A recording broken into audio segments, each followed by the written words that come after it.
um, adjust and go back to status quo ante. Two cannot live together unless they agree. Right. Pre-1804, before the British came, we were separate nations. We were all separate nations, and we were not conquered by the British. I'm talking about the Yoruba now. We were not conquered by the British. What we signed with the British, because I have to go to status quo ante to be able to put this in proper perspective. We were not conquered by the British. What we signed with the British were treaties of trade and cooperation. They were not treaties of conquest or subjugation. So that has to be very clear. And it was all this that the British took into all the treaties that we signed with them. We have copies of all these treaties that the British armed themselves with to do what they call this amalgamation in 1914, which is a massive error. But of course, it was done to advance the economic interests of the British. So whatever happened, and it's been classified as a monumental mistake, a monumental error, because we are completely different peoples. The Yoruba Nation presently in Nigeria is over 60 million. All over the world, we are over 300 million. When you count those people in the diaspora, in the 500-year diaspora, and the people in the latest diaspora of the 20th century.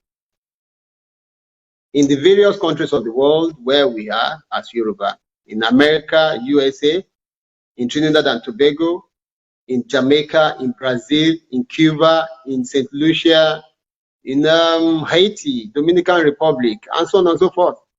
The Yoruba form a very large diasporan population, close to 300 million, if not more. So we shouldn't be talking of being in Nigeria. There is no reason why we should be here. Secondly, you will discover that we don't share the same worldview. The cosmogonic belief of the Yoruba is totally different from every other tribe, and we are completely unique. We are unique in the way we dress. We are unique in the way in our culture. We are unique in our world outlook. We are unique in our developmental aspirations. We are totally unique and different from the rest of Nigeria. So we have said it many times over that we want out.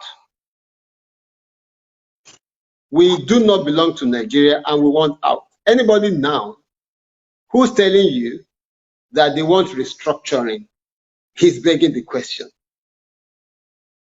Because we have said it, that it is too late for restructuring.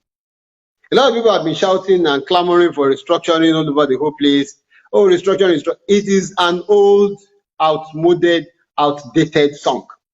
Nobody wants that song anymore. Nobody wants to sing that song from that song sheet.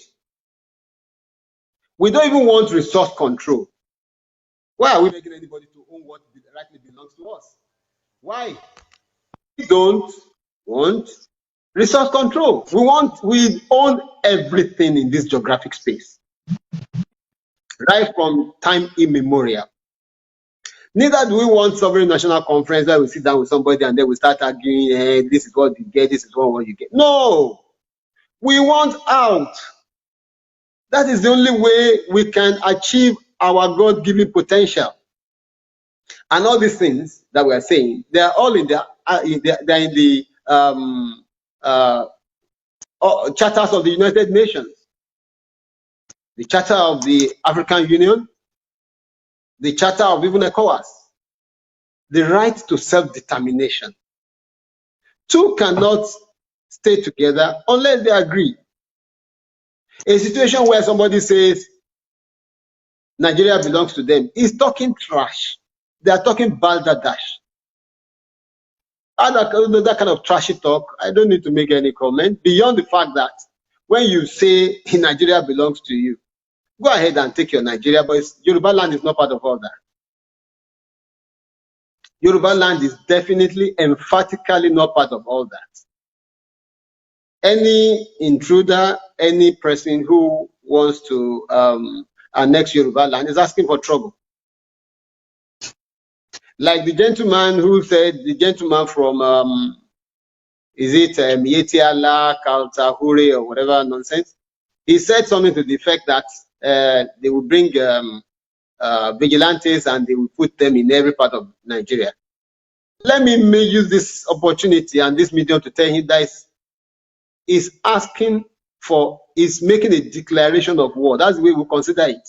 You deploy anybody here in any uniform, you are declaring war on the Yoruba nation, and there will be appropriate sanctions. There will be consequences. Let him go and tell the people that have sent him that there will be consequences. That cannot and will not be allowed to stand. The Yoruba nation is a massive, highly educated, civilized race. We fight our wars differently. And we are not going to sit back and allow any trashy talk from any trashy group of people to keep talking as if they own even the air we breathe. That's laughable. And the constitution that they have foisted on Nigeria, that's another fraud. That constitution tells a lie about itself right from the very beginning. It says, we the people. Where did we sit down together as we the people to agree? Nowhere. We didn't sit down to agree. We didn't set a date. We didn't agree on the terms of what the constitution is saying. So, ab initio, the constitution tells a lie about itself. So, in that way, the constitution of Nigeria, the 19th constitution, is a fraud. We have taken it to court, and the federal government is even afraid to continue with the case. So they have adjourned it sendai, which means that they don't know how to go forward from there because they have boxed themselves in a corner, a constitutional corner. That constitution is not our constitution. It's not the Yoruba constitution, and it cannot sustain, it cannot survive any onslaught in any court of law, on any international fora. So that's it on that. As per what Fani Kayode and co have been talking about restructuring, it is too late for all that. It's not going to solve our problems. The problem that Yoruba has is Nigeria. Nigeria is the impediment to Yoruba progress. As I've said in so many of my releases, without Nigeria, we won't be where we are.